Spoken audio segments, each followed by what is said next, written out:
주님이 베드로와 요한과 야고보 세 제자를 데리고 기도하러 산으로 오르신 것입니다.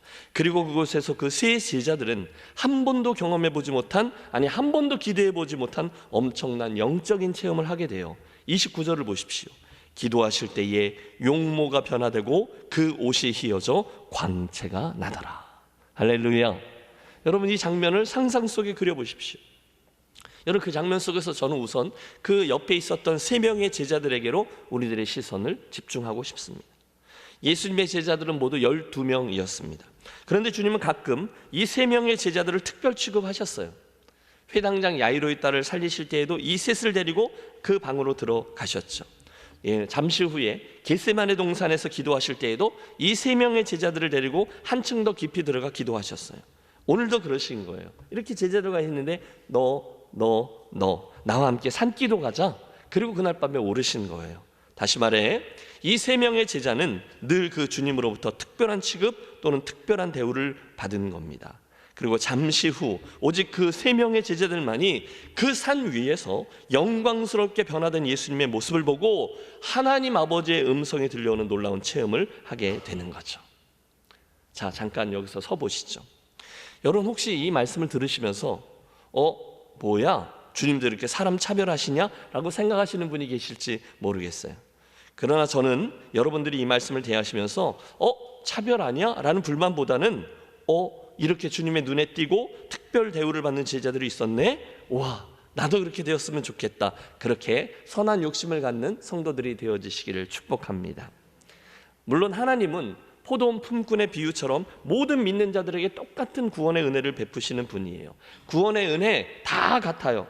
하지만 그 다음에 충성과 상급 그리고 하나님 나라의 부여함에 대해서는 분명히 차별을 두시는 분이라는 거예요. 여러분, 달란트 비유를 보세요. 주님은 작은 일에 충성한 이들에게 더 큰 일들을 맡기시는 분으로 묘사되어 있죠. 있는 자는 더 갖게 되고 없는 자는 그것마저 빼앗기리라 말씀하셨습니다. 함께 기억하겠습니다. 예수님은 물론 12명의 제자들을 다 아끼고 끝까지 사랑하셨어요. 그런데 그 중에 베드로와 요한과 야고보 이 세 명은 특별히 더 아끼셨어요. 아마 그들의 주님을 향한 사랑이 특심했기 때문이겠죠.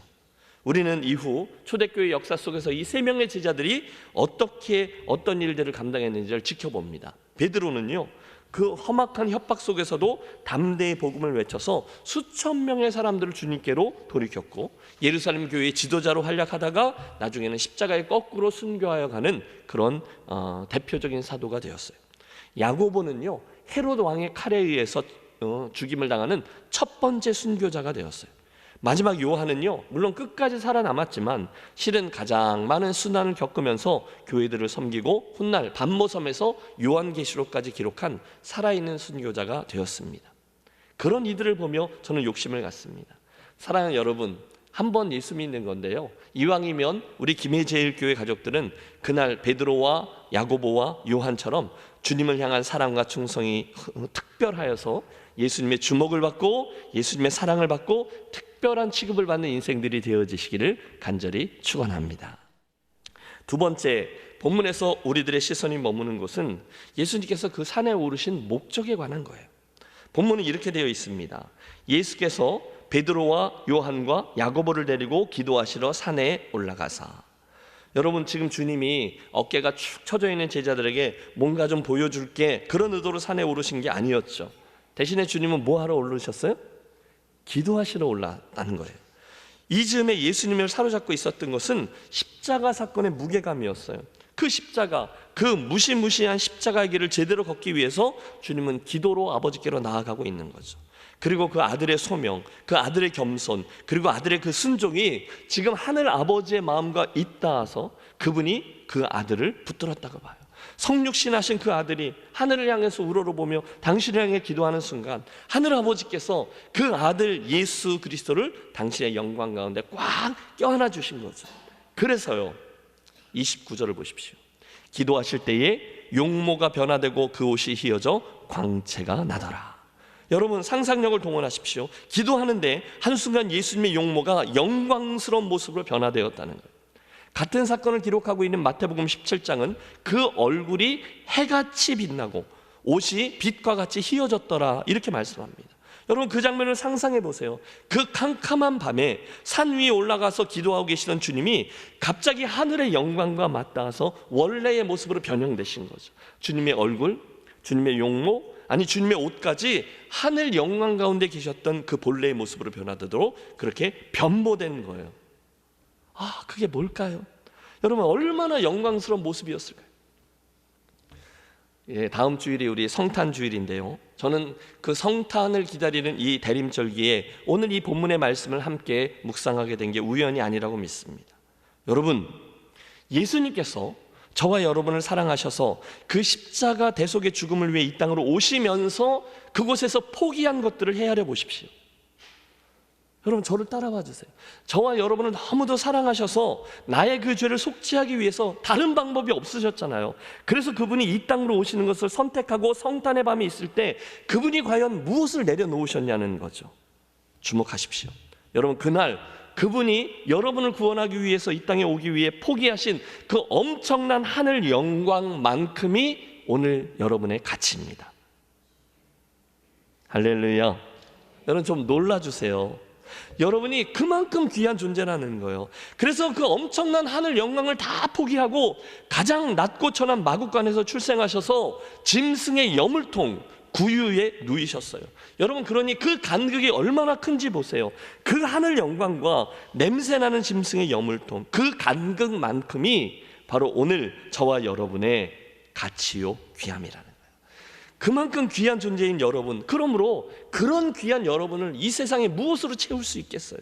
오직 그분의 은혜와 사랑만이, 하나님 자신만이 여러분을 채울 수 있을 줄로 믿습니다. 그래서 얘기한 거죠. 하늘을 두루마리 삼고 바다를 먹물 삼아도 하나님의 그 크신 사랑을 기록할 수 없다는 거예요. 오직 그분의 사랑과 은혜만이 그 기록을 가능하게 할 줄로 믿습니다. 여러분 우리 예수님은요 원래 하나님의 형상이셨어요. 아니 예수님이 곧 하나님이셨어요.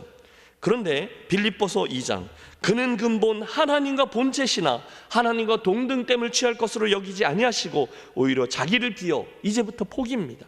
종의 형체를 가져 사람들과 같이 되셨고 사람의 모양으로 나타나셨음에. 여러분 이것이 성탄의 신비입니다. 이것이 성탄의 엄청난 의미입니다. 그런데 영원히 그랬던 주님께서 2000년 전 한 시간과 공간과 민족과 문화와 언어와 자그마한 아기의 육체로 태어나 우리에게 보이신 겁니다. 어마어마한 성육신의 신비죠. 아마 모르긴 몰라도 여러분 예수님께서 이 땅에 33년 동안 계실 때 그 예수님의 얼굴은 그 당시 근동지방 사람의 얼굴이셨을 거예요. 여러분 흔히 서양 화가들이 그린 잘생긴 예수님의 그 서양식 얼굴들 있잖아요. 그 왜 머리가 금발머리를 하고 코가 오똑하고 파란색의 눈을 가진 예수님의 모습은 실제 예수님의 모습과는 거리가 있을 거예요. 사실은 팔레스틴 지역의 그 사람들의 모습을 지니셨겠죠. 중동 사람. 그런데 그렇게 거무튀튀한 색깔의 얼굴과 모습을 가지셨던 주님이 한순간 하늘의 영광스러운 모습으로 변형되셨다는 거예요. 여러분 최대한 상상력을 발휘해 보십시오. 얼마나 영광스러운 모습이었을까요? 얼마나 귀하고 얼마나 거룩하고 얼마나 인자하시며 얼마나 엄위하신 모습이었을까요? 제자들은요 그 변형되신 예수님의 모습을 보고 감히 그 얼굴을 똑바로 들지도 못했을 거예요. 어쩌면 두려워했을지도 몰라요. 너무 영광스러워서. 그런데 그 변화에 이어서 또 한 가지 놀라운 것은 그곳에 구약에서 가장 위대하다고 여겨지던 두 명의 인물이 동시에 나타났다는 것. 문득 두 사람이 예수와 함께 말하니 이는 모세와 엘리야라. 영광 중에 나타나서 장차 예수께서 예루살렘에서 별세하실 것을 말할세. 여러분 하나님이신 성자 예수님께서 원래의 그 하늘 영광을 품으신 모습으로 변모하신 곳에 시간과 공간의 벽이 와르르 무너져 버린 거죠. 좀 더 정확히 표현하면 그 시간과 공간이 아무 의미가 없는 거예요. 초월되었어요. 그러자 옛사람인 모세와 엘리야가 나타나 주님과 세 사람이 대화를 하기 시작했다는 거예요. 여러분 예로부터 이스라엘 사람들은 이 모세 넘버원입니다. 하나님으로부터 율법을 받아낸 위대한 지도자였어요. 엘리야, 하나님의 능력을 이 땅에 펼친 위대한 선지자예요. 그런데 그 두 명의 구약의 핵심 인물이 이 땅에 예수님에게로 다가와 대화를 했다. 여러분 이건 굉장히 의미심장한 사건입니다. 그 모습은 그동안 이스라엘 백성들이 꿈꿔오던 율법의 완성과 예언의 성취가 드디어 이 예수님에게서 이루어졌다는 것을 의미해요. 모세가 평생 꿈꾸었던 것, 엘리야가 평생 꿈꾸었던 것들이 드디어 예수님의 성육신 사역과 십자가 사역을 통해 완성되고 있다는 거죠. 그리고 그들의 출현과 예수님과 나누었던 그 대화는 예수님의 그 십자가를 향하는 길이 온 인류의 역사와 구약 성경이 궁극적으로 가리키고 있는 구원의 길이다라는 사실을 우리에게 입증하고 예표합니다. 그날 특별히 주님이 그들과 나눴던 대화 내용이 중요해요. 그들이 무슨 대화를 했다고 되어 있습니까? 장차 예수께서 예루살렘에서 별세하실 것을 말할세. 여러분, 그들의 대화는요, 예수님의 죽음, 십자가 이야기, 죽음 이야기, 부활하시고 승천하는 이야기에 관한 것이었어요. 특별히 여기 나오는 별세하실 것을 말할세. 그러니까 예수님과 모세와 엘리야가 예수님의 별세에 대해서 대화를 했다는 거예요. 그 별세는 헬라어로 엑소더스인데요, 출애굽입니다. 우리가 그 출애굽기가 엑소더스잖아요. 떠난다라는 의미예요. 그러니까 엑소더스 그러면 이스라엘 백성들에게 있어서 가장 중요한 하나님의 승리를 떠올려주는 단어죠. 물론 저는요, 예수님께서 이 땅에 오신 성탄의 신비도 놀랍습니다. 공생의 사역도 놀랍습니다. 하지만 이야기가 거기서 끝나지 않는 게 더 놀라워요. 우리는 그 다음에 이어지는 복음 이야기를 알아요. 그리고 기독교의 가장 중요한 추점인 십자가에서 죽으시고 부활하시고 다시가 아버지께로 가신다라는 것까지를 이야기하는 게 온전한 복음이죠. 십자가, 부활, 승천, 그 속에서 새로운 별세, 즉 엑소더스, 새로운 하나님의 구원의 길을 여시고 떠나신다라는 사실이 중요해요. 그 이야기를 지금 모세하고 엘리야하고 예수님이 대화하고 있는 거예요. 여러분, 이런 얘기 처음 들으세요?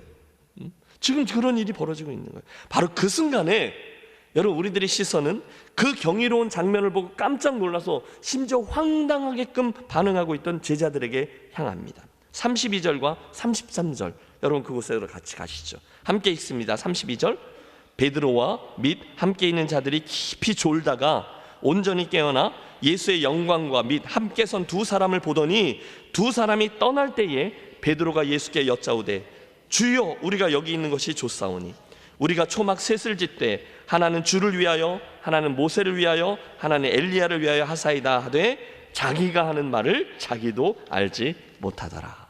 여러분, 이 장면을 상상해 보세요. 높은 산이에요. 깊은 밤이에요. 사방이 지륵같이 어두운데 피곤해서 여기 세 명이 꾸벅꾸벅 졸고 앉았다가 갑자기 환해지는 느낌 때문에 눈을 뜬 거죠. 그랬더니 눈을 떠보니 여러분, 예수님이 어떻게 돼 있으세요? 예수님의 얼굴과 예수님의 옷이 환하게 빛나고 있어요. 그 빛은 이 세상에서 볼 수 있는 빛이 아니었어요. 그건 하늘 영광의 빛이었어요. 그러니 여러분, 제자들이 그 영광스러움을 보며 얼마나 놀랐을 거예요. 그런데 한 사람이 아니에요. 모세가 우와 모세다, 우와 엘리야다, 그 영광에 참여해서 하늘의 음성으로 주님과 대화하시는 거예요. 그걸 보면서 이쪽에 있던 제자들 3명의 혼이 다 빠진 거죠. 이게 꿈이야 생시야. 저들이 감당할 수 없는 하늘의 장면이잖아요. 그 주님과 그 영광을 목도하면서 하늘과 땅이 맞닿고 모세와 엘리야까지 자리한, 그래서 그들이 그 3차원의 시간과 공간이 아무런 의미가 없어진 엄청난 체험을 하게 된 거예요. 우와, 설명이 안 되는 거예요. 본문으로 돌아가 보시죠. 바로 그 순간 여러분, 어느 제자가 입을 열었을까요? 네, 베드로죠. 야, 대단해요. 여러분, 지난 시간에도 베드로였잖아요. 주는 그리스도시요 살아계신 하나님의 아들입니다. 100점. 그 다음, 주여 십자가의 죽음이라뇨? 그런 일은 절대로 일어나지 않을 것입니다. 빵점. 여러분, 베드로는요 늘 신앙의 양극단을 그냥 1분 차이로 왔다 갔다 해요. 저는 그게 베드로의 매력이라고 봅니다. 저는 그런 베드로의 역동성이 굉장히 좋습니다. 물론 베드로 그러면 성품적으로 단점들이 있어요. 그런데 장점이 있어요. 뭐죠? 믿음의 도전을 확 떠났다는 거죠. 잘 몰라도 일단 뭘 말하고 일단 뭘 반응하고 봅니다. 아마 베드로가 오늘 이곳에 참석하고 있었다면 오늘 여러분이 한 아멘보다 10배는 더 크게 아멘했을 거예요. 늘 믿음의 반응이 있었던 사람이에요. 그러니까 때로는 칭찬도 듣고 또 때로는 오버하니까 꾸중도 듣고 심지어 사고도 쳤어요. 그런데 분명한 건 그런 그의 장점이 인류의 역사상 유일하게 물 위를 걸을 수 있었던 제자가 되게 한 거죠. 지금도 그런 겁니다.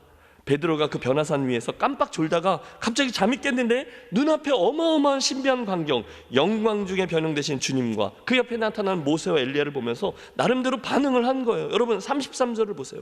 두 사람이 떠날 때에, 그러니까 모세와 엘리야가 사라졌을 때 베드로가 예수께 여짜오되 주여 우리가 여기 있는 것이 좋사오니 우리가 초막 셋을 짓되 하나는 주를 위하여 하나는 모세를 위하여 하나는 엘리야를 위하여 하사이다 하되.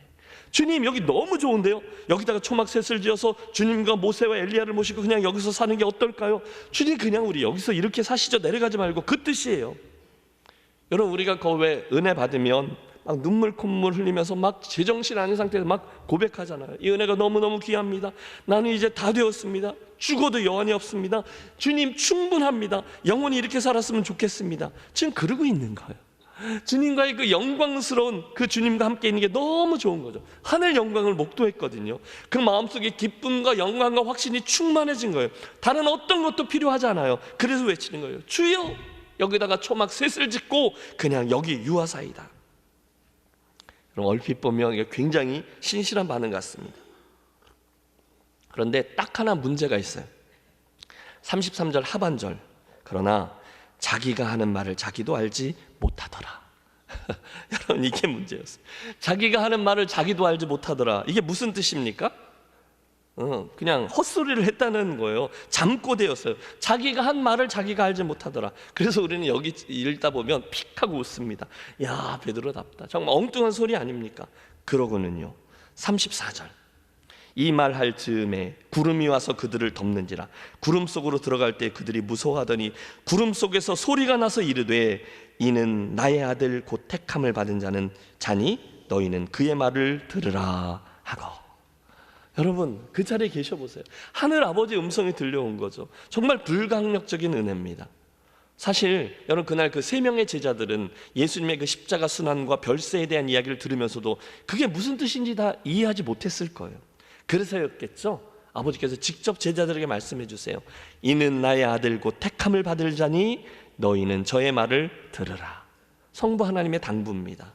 나의 독생자 예수가 이제 십자가의 길을 가게 되고 별세의 길을 가게 될 것인데 너희들 도망가지 마라. 너희들 그거 의심하지 마라. 그의 별세, 그의 죽음과 부활과 승천 이야기를 들으면 그 말을 믿어라. 그리고 그 말씀을 너희들의 삶으로 살아내라. 그 뜻이죠. 마지막 36절 우리 함께 읽겠습니다. 소리가 그침에 오직 예수만 보이더라. 제자들이 잠잠하여 그 본 것을 무엇이든지 그때에는 아무에게도 이르지 아니하니라. 아멘. 여러분 주목해 보세요. 소리가 그침에 오직 예수만 보이시더라. 오직 예수만 보이시더라. 여러분 저는 이 귀절에서 이 오직이라는 단어가 크게 보여요. 변화산도 신비해요. 놀라워요. 주님이 변형되셨어요. 모세와 엘리야도 나타났어요. 구름도 나타났어요. 하나님의 음성도 있어요. 다 있었지만 한순간 이 모든 게 사라지고 오직 누구만 보여요? 예수만 보이시더라.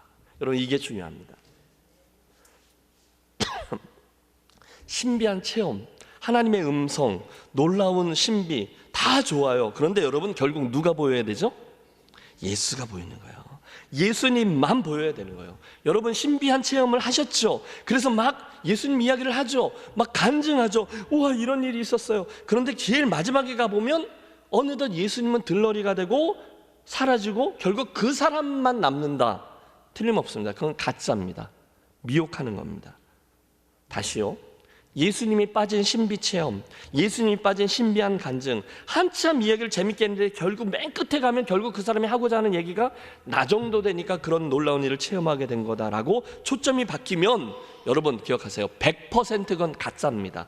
이단입니다. 미혹하는 자입니다. 그 사람이 어떤 일을 행해도 믿지 마십시오. 결국은 예수님만 보여야 하는 것이 우리들 인생과 교회가 걸어가야 될 믿음의 길인 줄로 믿습니다. 세상과 나는 간 곳 없고 누구만 보여요? 구속한 주만 보이도다.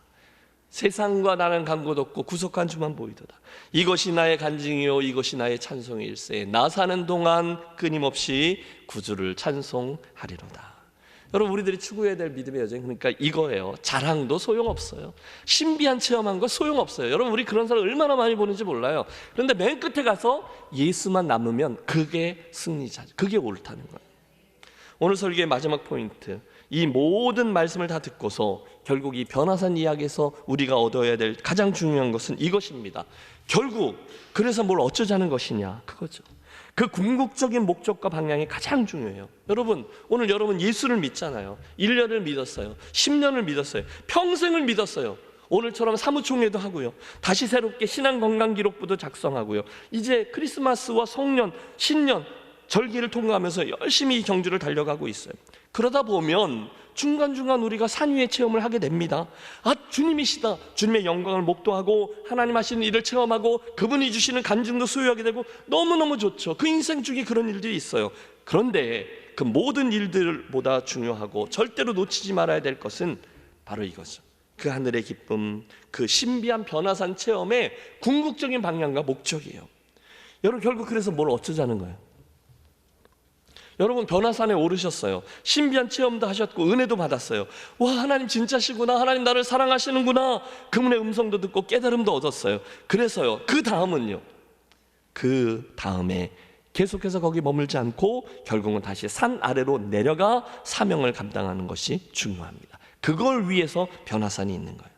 여러분, 이어지는 말씀을 보면 그 시간에 예수님과 변화산의 경험을 하는 시간에 산 아래에서는요, 귀신 들려 고생하는 아들을 데리고 온 한 아버지가 기다리고 있었어요. 그들과 제자들의 씨름 이야기. 그리고 그 다음은 그날 이후에 계속해서 나아가야 될 십자가가 기다리고 있었어요. 그 목적과 방향이 중요하다는 거죠. 성도에게는요, 우리들의 눈과 우리들의 마음을 하나님께로 맞추는 변화산 위의 시간이 필요해요.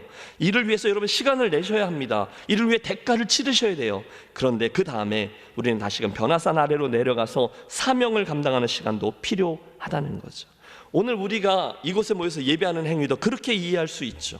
우리가 지금 변화산 위에 함께 오른 거예요. 이곳에서 우리는 찬양하고 기도하고 말씀 듣고 결단하고 세상과 나는 간곳 없고 구속한 주만 보이도다 하늘의 은혜를 맛보는 거예요. 채워지는 거예요. 그런데 그 다음에 다시금 산 아래로 내려가서 괴로운 세상에 할 일 많아서 날 가라 명하신다. 사명의 자리로 가서 일하는 게 맞다는 거죠. 결론을 맺습니다. 여러분, 인생길을 가다가 힘들고 어려울 때, 예수님처럼 십자가의 길, 부담스러운 일을 앞두고 있을 때, 늘 두려울 때, 그때 하나님과 함께하는, 주님과 함께하는 이 변화산 위의 체험들이 여러분의 삶에 풍성하게 있게 되시기를 축원합니다. 혹시 오늘 그런 변화산의 시간이 필요한 분들 있으십니까? 그분들은 이 시간 그 소원을 가지고 기도하십시오. 모세가 그랬어요. 원하건대 주의 영광을 내게 보이소서. 간구함으로 놀라운 체험을 하게 되시기를 바랍니다. 그런데 아무리 그 체험이 좋아도 거기에만 머물고 거기에다 초막셋을 지으려는 욕심은 내려놓으시고, 많은 사람들이 그런 실수하잖아요. 변화산에 올라와서 좋으신 주님을 맛보는 것까지는 잘해요. 그런데 그 다음에 예수님을 자기가 지어놓은 초막에다 가두어 버리고 그분을 나의 주님으로만 여기고, 아니 나를 위한 주님으로 여기면서 천년만년 그곳에서 행복하게 살기를 원하는 실수이죠. 거기서 그들만의 리그가 시작되고, 거기에서 왜곡된 기도원 운동이 시작되고, 거기에서 이상한 종파들이 생겨나기 시작합니다. 틀린 거예요. 아니요, 주님의 관심은 절대로 변화산 위에 있지 않아요. 대신 주님의 관심은 우리 함께 내려가서 사명을 감당하는 변화산 아래에 있습니다. 그러므로 사랑하는 여러분, 매일매일 주님을 맛보고 체험하는 변화산의 은혜를 사모하며 이 산을 함께 올라주십시오. 제가 계속 이 책 들고 있잖아요. 그렇죠? 거기에서 하늘의 신비를 맛보고 주의 영광을 목도하고 영광스러운 주님과 함께하는 시간을 여러분 꼭 가지고 누리십시오. 그러나 동시에 기억하세요. 그 변화산의 체험은 반드시 산 아래 사명의 자리를 전제하고 있어요. 예수님도 그러신 거죠. 하늘의 영광스러운 모습으로 변화하셨던 주님, 그러나 당신은 땅 아래로 내려와 십자가를 향한 당신의 걸음을 계속합니다. 제자들을 보세요. 그들도 다시금 예수님과 함께 산 아래로 내려와 복음의 증인으로 사명의 길을 걸어갔어요. 그때 그들의 변화산 체험이 그 일을 위한 밑거름이 된 거죠. 저는 저와 여러분의 인생과 김혜제일교회의 행보가 변화산 위 하나님의 영광을 체험하지만 또다시 산 아래 맡겨주신 사명도 잘 감당해내는 균형 잡힌 신앙인의 여정이 되어지시기를, 또 그런 소원을 가지고 다음 주에 가장 위대한 신비 성탄의 주일을 맞이하는 우리 모두가 되시기를 주의 이름으로 축원합니다.